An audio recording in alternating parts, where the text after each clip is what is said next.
The end of the year is arriving faster than we imagined, yet it represents the beginning of a new chapter, doesn't it? A chance to hit reset, to reflect, and to reassess the course of your life. I've always thought that life responds not to your emotions, but to your philosophy, the concepts you choose to adopt and live by. Think about it. How often do we float through days, weeks, even years, holding on to the same habits, the same thoughts, and the same reasons that keep us stuck? What if this year you opted to change that narrative? Every genuine transformation begins with a decision.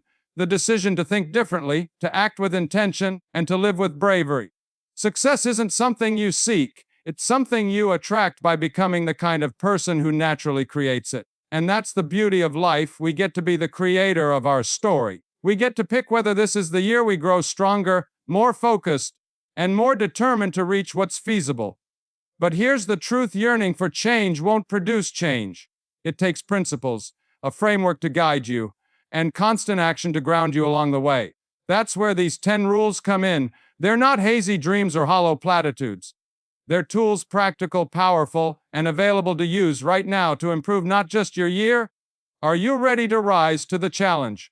Not simply to hear the rules, but to apply them. Because nothing works unless you do. Rule number 1, take complete responsibility for your life. Responsibility is the core of a meaningful, empowered life. It's the cornerstone of every breakthrough, every revolution. So let me ask you, who's in charge of your life? Who's calling the shots? It's tempting to point fingers. The economy, the government, your childhood, your circumstances. Blame is simple. But here's the reality: nothing changes until you take responsibility. Responsibility is acknowledging that you, and only you, have the capacity to change your trajectory. It means owning your choices, your faults, even the ones that weren't entirely your responsibility. Why? Because when you take responsibility, you take back control. Think about it. If someone or something else is accountable for your circumstance, then they have the power. Not you, but the instant you declare, "It's up to me," you take the reins of your life again. Years ago, I met a man struggling financially. He had a long list of reasons why he couldn't get forward: a tough employer, a harsh sector, no family, riches. Excuse after excuse. I listened and asked him one simple question. "What are you doing about it?" I asked, bewildered. "What do you mean?" I responded, "What steps are you taking to improve your skills, to add value, to create opportunities for yourself?" That conversation transformed his life. He recognized that waiting for someone else to remedy his circumstances wasn't the answer. When you take responsibility, you transition from being a victim to becoming a creator. Instead than waiting for things to happen, you start making things happen. And here's the magic: responsibility is powerful when you embrace it. You stop wasting energy on blame and start investing it in solutions. Responsibility isn't always comfortable. It demands honesty, a hard look in the mirror. It involves confessing where you've fallen short, where you've let yourself down. And that's not easy, is it? But it's vital. Because when you take charge of your life, you also take ownership of your potential. You start asking, what's feasible for me? What can I achieve if I put my heart, mind, and effort into it? So here's the challenge: refuse to make excuses. Refuse to blame circumstances, other people, or even poor luck. Instead, ask yourself, what can I do? What's within my control? How can I take the next step forward? Because that's how change begins. Not with what others do, but with what you do. Remember this: you can't control everything, but you can always control how you respond. And your response affects the consequence. Take complete responsibility, and you'll be shocked at how much power you truly have. Rule number 1: set clear goals and write them down. If responsibility is the foundation, then goals are the map. A map provides you direction, helps you manage problems, and guarantees you don't wander aimlessly through life. Without clear goals, you're like a ship without a sail, drifting, hoping, longing. But life doesn't respond to hope. It reacts to clarity and action. Ask yourself, what do I want? Not what you believe you can get. Not what someone else wants for you, but what do you want? The clearer you are about your desires, the greater your focus gets. Clarity leads to power, because you can't hit a target you can't see. Years ago, I learned a simple yet deep truth. Writing your goals down is like planting a seed in the soil of your thoughts. When you write a goal, it goes from a fleeting concept into a tangible commitment. It's no longer just an idea, it's a declaration. And here's what happens next. Your mind starts working on it. You begin to notice opportunities, solutions, and resources that coincide with your aim. I met a young man during a conference. He was full of ambition but lacked direction. I asked him if he had written down his goals. He answered, "No, I just keep them in my head." I asked him to take a piece of paper and write down 5 goals he wanted to attain within the next year. He hesitated at first, but then he did it. A year later, he came back to me with tears in his eyes. He had achieved 4 out of the 5 goals. Why? Because the mere act of writing them down forced him to focus and take action. But here's the key: objectives alone won't improve your life. You need a plan. Break your ambitions down into smaller steps. What can you do now, this week, this month to move closer to your target? Consistency beats intensity every time. Small, consistent growth builds up to big benefits over time. Review your goals regularly. Don't just write things down once and forget them. Keep them in front of you. Read them daily. Visualize them. Remind yourself why they're important. This keeps your motivation alive and your behaviors aligned. And don't be frightened to dream big. Set goals that thrill you, challenge you, and perhaps scare you a little. Because the objective of a goal isn't just to attain it. It's to become the person who's capable of reaching it. When you set a goal, you're declaring, "This is who I want to be. This is the life I want to live." So take some time today to write down your goals. Don't wait for the perfect moment, start now. Remember, clarity creates momentum, is what converts vision become reality. Rule no. 30. Cultivate discipline as your greatest ally. If objectives are the map, then discipline is the engine that pulls you ahead. Without discipline, even the finest plans and clearest intentions fall apart. Discipline is the bridge between where you are and where you want to be. It's the ability to stay engaged, even when the excitement fades, challenges appear, or progress feels slow. Some people think discipline is about limitation or deprivation, but that's not true. Discipline is freedom. Freedom to live the life you genuinely want, rather than being dominated by unhealthy habits or ephemeral feelings. It's about saying, "I choose long-term rewards over short-term comfort." How often have you let your feelings dictate your actions? "I don't feel like working out today. I don't feel like working on that project." Feelings are unpredictable, they come and go. But discipline says, "I act according to my commitments, not my feelings." I once heard a story about a young athlete who desired to be an Olympic champion. Every day, he woke up at 5:00 a.m. to train, rain or shine. When asked how he stayed motivated, he said, "Motivation is what gets you started, but it's discipline that keeps you going." You see, discipline is the ability to accomplish what needs to be done, even when you don't feel like it. Here's a basic truth: discipline is developed, not innate. No one is born disciplined. It's a talent that grows through constant practice, one small decision at a time. And the most efficient method to cultivate discipline is to begin with manageable, tiny habits. Don't overload yourself by trying to alter everything at once. Instead, focus on one specific area of improvement, commit to it, and stay persistent. Here's the secret: every time you keep a promise to yourself, no matter how modest, you build your discipline.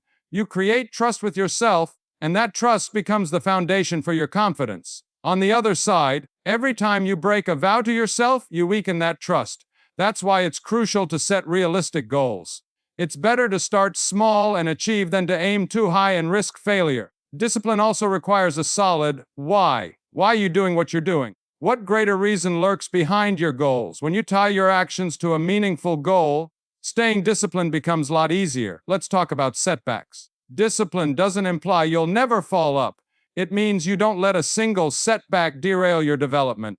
Forgive yourself, learn from your mistakes, and get back on track. The goal is growth, not perfection. Remember, discipline is not a punishment. It's a gift you offer yourself. It's the secret to attaining your objectives and having a purposeful, fulfilling life. So, make the decision today to make discipline your ally. Start small, stay consistent, and observe how it affects your life.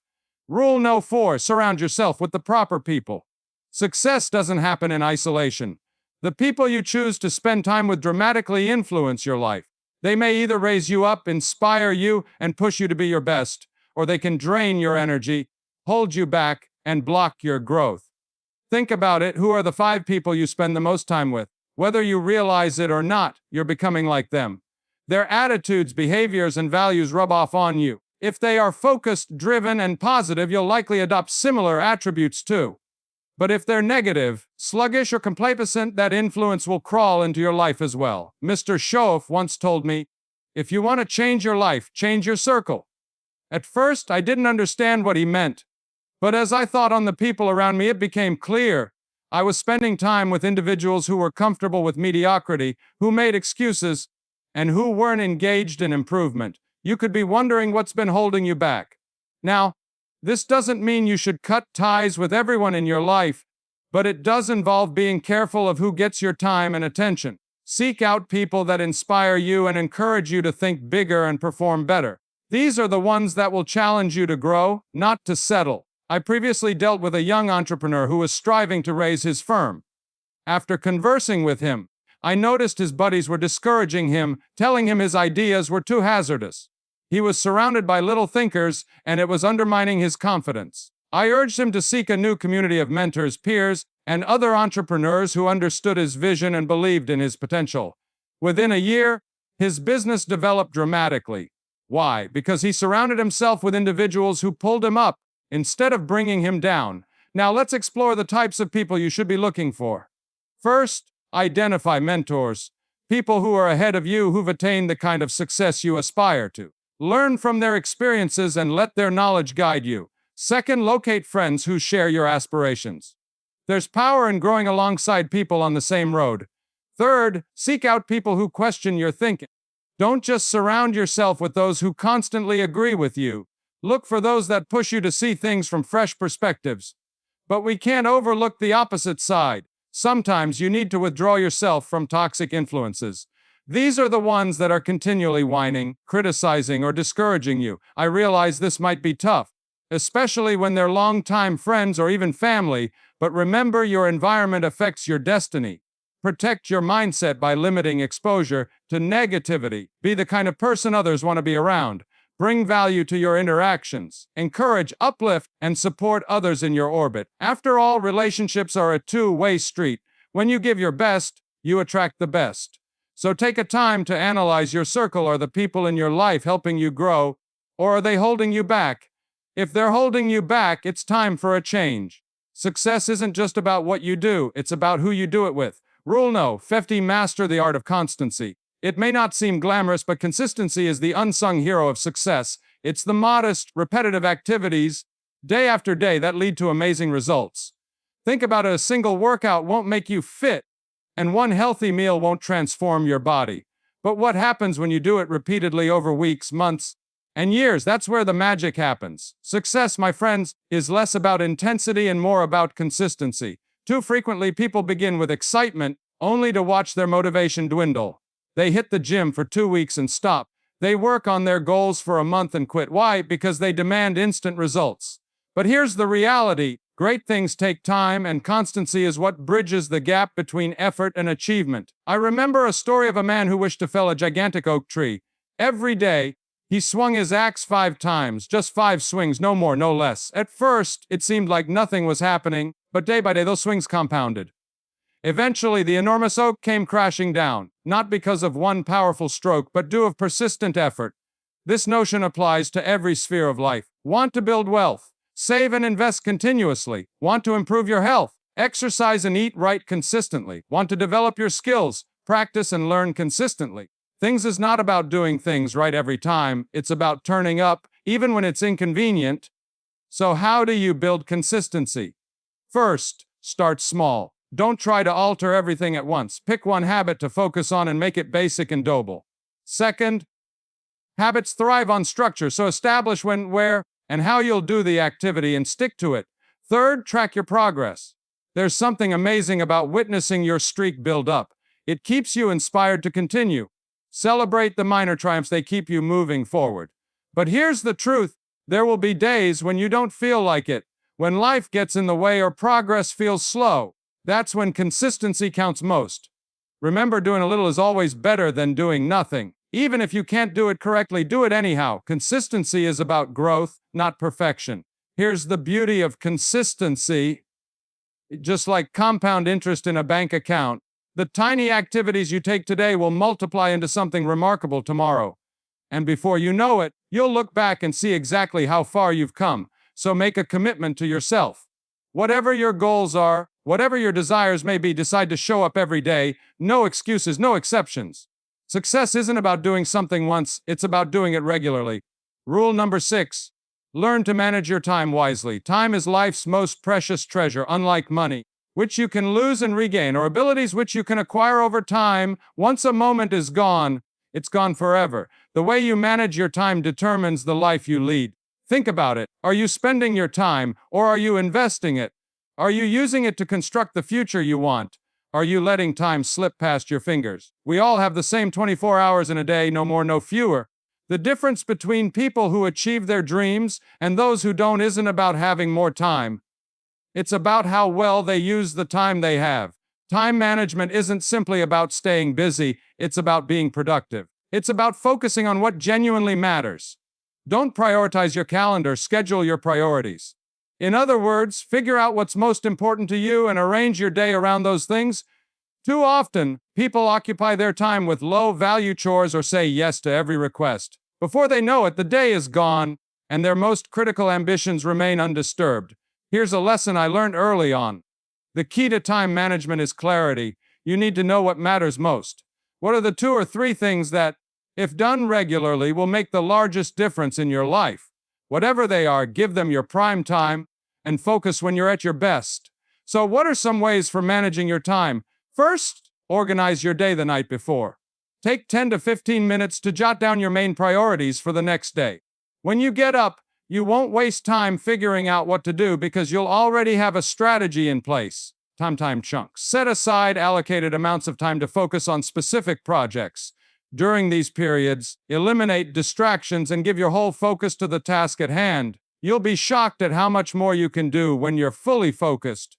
Third, learn to say no. Every time you say yes to something that doesn't fit with your priorities, you're saying no to something that does. It's okay to decline invites or requests that don't support your aims. Protect your time, it's your most important possession. And don't forget to take care of yourself. Rest, relaxation, and regeneration aren't luxuries, they're necessary. You can't manage your time successfully if you're operating on empty. Schedule downtime and defend it as fiercely as you protect your work time. So ask yourself, how are you spending your time? Are you spending it in what actually matters, or are you letting it slip away? Use it wisely. Rule Pay 7. Cultivate a good mindset. Your attitude is one of the most powerful tools you have. It impacts how you see the world, how you respond to problems, and ultimately the quality of your life. Here's the truth. While you can't control everything that occurs to you, you can always control how you respond. And that answer starts with your attitude. Think about this: 2 people can confront the same situation, but their outcomes can be radically different based on their thinking. Some people perceive hurdles as bottlenecks, while others view them as chances to learn and grow. The difference isn't in the conditions, but in the perspective. I recall hearing a story about a shoe manufacturer that sent 2 salesmen to a rural village. One reported back, saying, "It's hopeless, no one here wears shoes." The other, however, replied, "This is an incredible opportunity, no one here wears shoes." Same circumstance, 2 very different views. Which one do you think succeeded? You see, attitude determines your altitude. A positive attitude won't guarantee success, but a negative one nearly definitely guarantees failure. Why? Because negativity blinds you to possibilities. It drains your vitality and draws more negativity.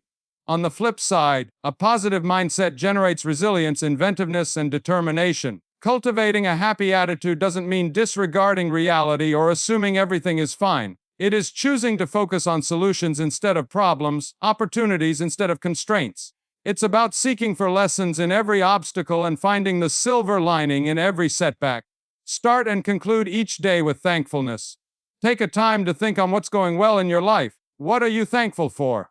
Gratitude switches your focus from what's lacking to what's abundant. It's hard to be negative when you're sincerely appreciative. Another powerful habit is to defend your thoughts against negativity. Be conscious of the material you consume, the conversations you engage in, and the thoughts you entertain. If you feed your mind negativity, that's what it will produce. But if you fill it with uplifting literature, inspiring stories, and motivating affirmations, you'll cultivate an attitude of possibilities and optimism. However, don't forget that having a cheerful attitude needs effort, especially during challenging circumstances. It's easy to stay happy when things are going well, but real progress happens when you choose positivity in the face of hardship.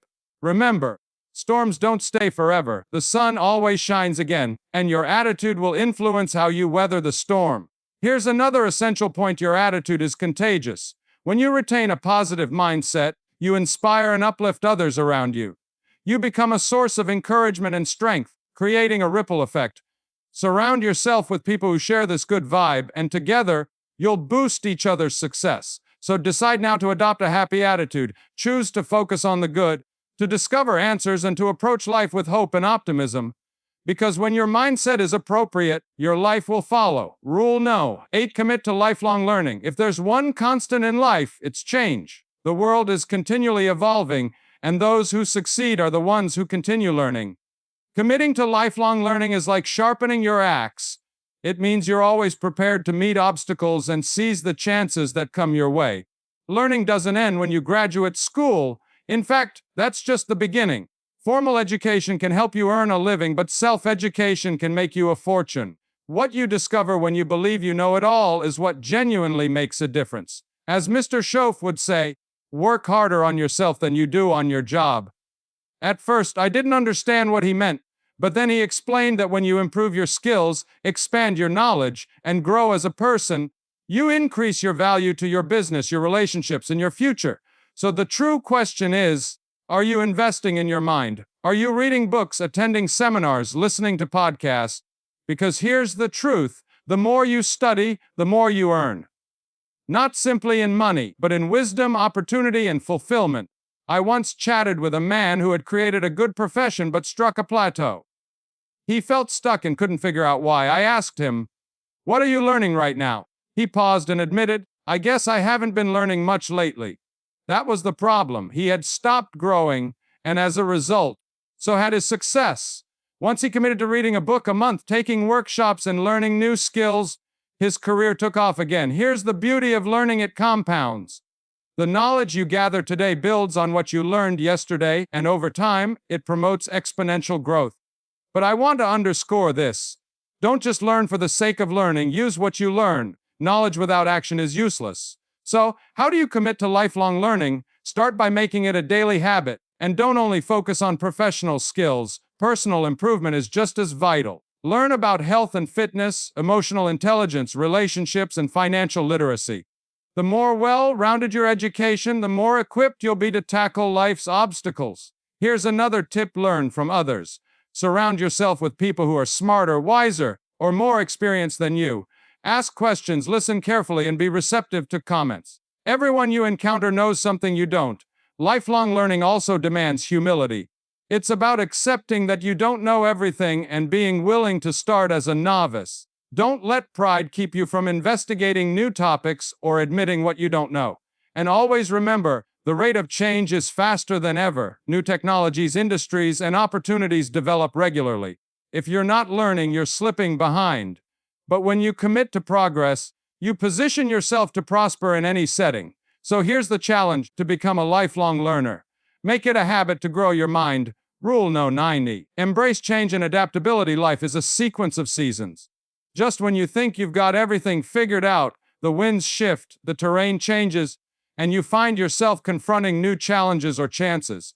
That's why adaptability is such a critical talent. The ability to welcome change, rather than oppose it, can be the difference between progress and stagnation. So, how do you react when change comes knocking? Do you resist it, fear it, or strive to avoid it? Or do you lean into it with curiosity and courage? Here's the truth: change is inevitable, but development is voluntary. I've encountered innumerable people who oppose change because it feels uncomfortable. They cling to what's known even when it no longer serves them. But here's the irony: the one constant in life is change. Resisting it merely prolongs the struggle. When you embrace and adapt to change, you position yourself to prosper. I recognize that change can be daunting. It moves you out of your comfort zone and into the unknown. But that's where growth happens, in the suffering. It's in those moments of uncertainty that you discover new strengths, ideas, and possibilities.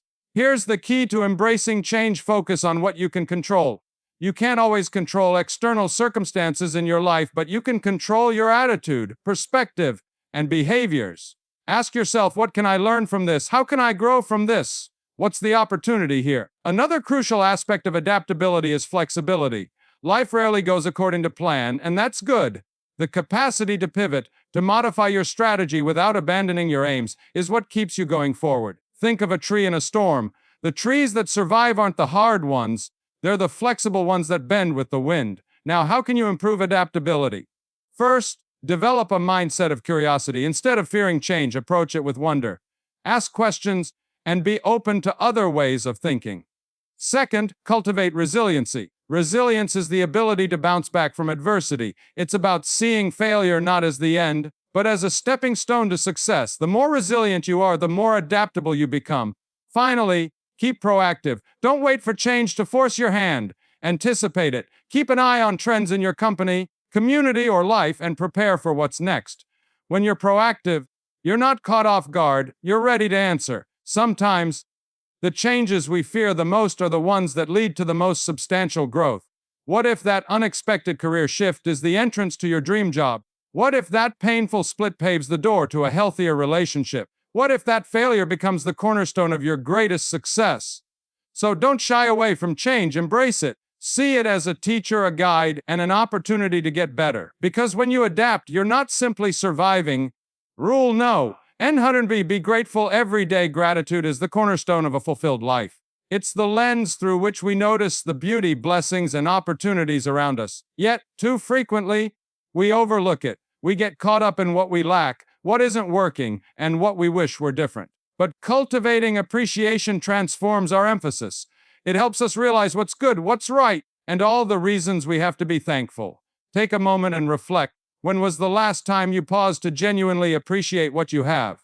Not just the huge things, but the small, everyday blessings, the warmth of the sun, the generosity of a stranger, the simple joy of a meal. Gratitude isn't about waiting for perfect conditions to feel happy. It's about choosing to find joy in the now. I recall a story of a man who had every right to complain.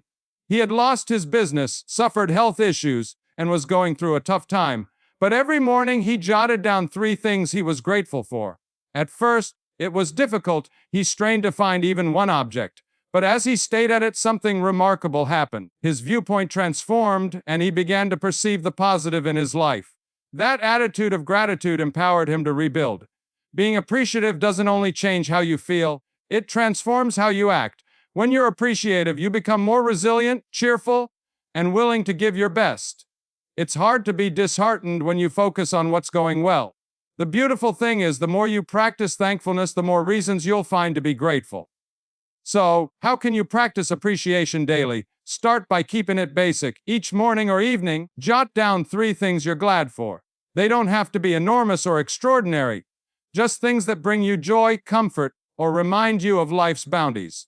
Over time, this behavior will train your mind to focus on the positive. Another method to practice appreciation is to express it. Let the people around you know how much you appreciate them. Write a thank you message or deliver a praise. By communicating your thankfulness, you not only make others feel appreciated but also improve your own sense of appreciation. I'm grateful for you. Gratitude enhances relationships and creates a ripple effect of goodwill. But being grateful doesn't mean disregarding obstacles or assuming everything is wonderful. Life can be challenging, and it's okay to admit your struggles. Even in the darkest situations, there's always something to be thankful for. Gratitude isn't about rejecting reality. It's about choosing to discover the light even in the shadows. Here's a strong thought. Gratitude turns what we have into enough. It switches our attention from lack to abundance. This alteration doesn't only affect your attitude, it alters your life. As you move through your day, look for moments to be appreciative. Notice the beauty around you, the compassion of others, and the progress you're making. When you sense tension or frustration, pause and ask yourself, what can I be thankful for right now? Because thankfulness isn't just an emotion, it's a choice. So, decide today to practice appreciation daily. Make it a habit, a way of life. When you live with thankfulness, you don't simply improve your attitude, you transform your entire universe. Take a minute to reflect. Imagine practicing these ideas not just for a day, a week, or even a month, but for a full year. Picture the transformation in your life. These aren't just rules, they're instruments. Tools that, when applied regularly, can produce the life you've always desired. But here's the key: knowledge alone isn't enough. You can know these concepts inside and out, but until you use them, they're just words or ideas. Action is what makes the difference. And not just occasional action, but continuous, intentional action.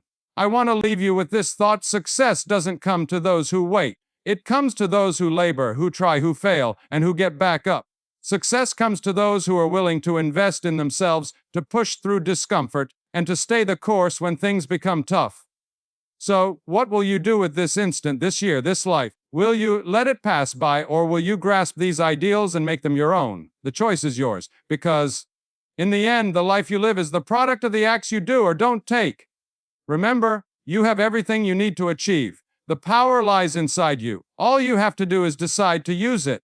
Start now and watch how your life transforms.